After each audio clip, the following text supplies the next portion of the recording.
Foreclosures are going through the roof. Look at this article right here. Housing bubble cracks emerge. Foreclosures hit 6-year highs. Are foreclosures a big thing again? You know, we went through this 2008 big part of my career where foreclosures were insane. How worried do we need to be? And are foreclosures slowly sneaking back up on us?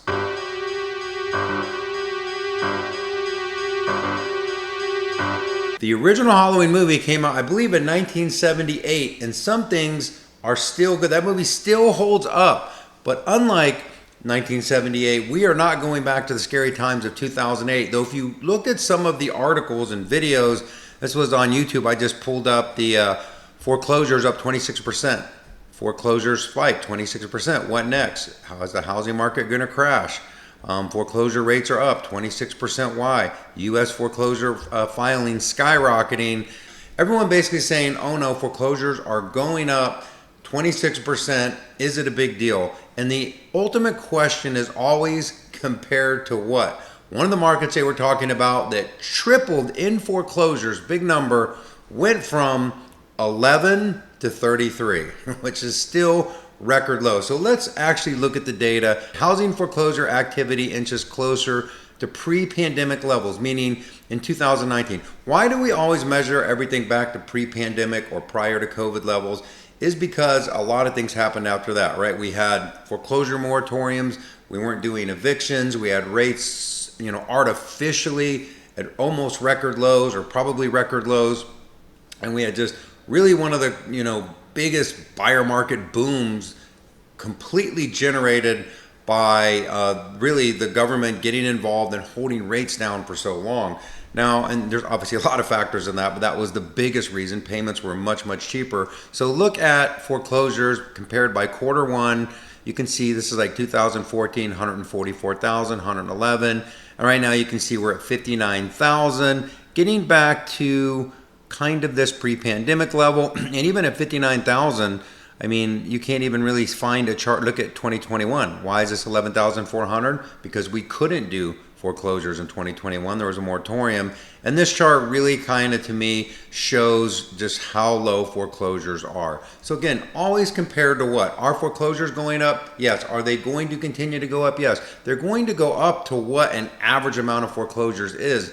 But when we look at the market here in Florida, Central Florida, really almost anywhere, there are no super unhealthy areas that have a massive amount of foreclosures that are record high. Now, could that change? Of course, and we'll track all that data and more. What's one of the biggest things will impact it is interest rates. So right now, interest rates been hanging around at this 6.59%. This is just a national average.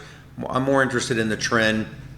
You can see we're starting to head down again, but we've kind of been locked in to this 6.5% and 6.7% range really since March. Well, we did have this drop. So this is where everybody was predicting lower rates, and then we had the Iran conflict, and now the gas fuel's going up, cost of oil's going up for worries about inflation, and that's really causing the Fed to eliminate rate cuts that they were going to do, which is causing interest rates to go up, especially if the market is pricing in the Fed raising rates, which is a big concern. We shall see. I personally don't see that happening, but a lot to play out. You talk about a really crazy year with changes. We've got the new Vantage 4.0 credit that's making a bigger and bigger impact.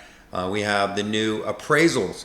The way that the appraisals are going to be done are going to change as this year goes on. And we have a new Fed president. So lots of things to play out. Last little article here from Redfin. Investor home purchases fall to the lowest level since 2020. Real estate investors' market share was 19%, largely unchanged, but investors cut back sharply, buying condos or buying lower price homes. While when investors buy fewer homes or fewer homes to sell, obviously investors had a 7.8% of all listings, the smallest share in 5 years. I thought this was interesting. Investor purchase of condos fell most in Detroit and right here in Orlando, and rose most in the Bay Area. And you can look at how low this has gotten. Now you got to go almost all the way back to 2014 to see the national number for investor purchases to be where it's at now, other than obviously this dip during 2021 and 2020. So what does that mean? Look, if you kind of go through this article and summarize it, they're just saying the things that we know. Housing prices are higher, rates are higher, rents are kind of stable or falling in some areas. So if you're buying a house to rent out, it gets harder to make those numbers work. I talk to clients all the time. We have this DSCR loans that are super easy to qualify for, but the rent has to be able to cover the payment, which in most cases you need either a multi-unit property or a big down payment. So that's one of the ways that we are getting more and more people involved in the market, especially on these multi-unit properties. So if you ever thought, I wanted to invest and kind of move some money around, maybe get it out of the stock market and get it into something that's a pretty consistent investment over time, multifamily, if you can find the right one, is a really good way, in my opinion, to grow your money over time in a pretty safe manner.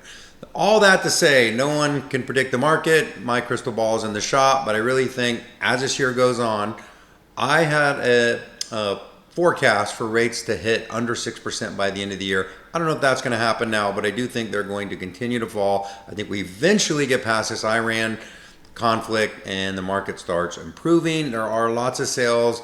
Buyers, sales are down, buyer participation is down, but I think that will pick up again as rates fall and push more and more people to the market. There are more motivated sellers, more loan programs, and more free money than I've seen out there in a while. So if you happen to be looking to buy real estate, reach out. I can go over some of those programs, see if you qualify for them. And if you're a real estate agent, you want to know, how can I get more business? Reach out to me. I'd love to help. We'll track all this and more. Really, over the next 90 days, we're going to see how the new Fed chair and a lot of these things play out. Anyways, this is Rayce Robinson, your favorite Florida mortgage broker. Have a great day, great week, and I'll talk to you soon.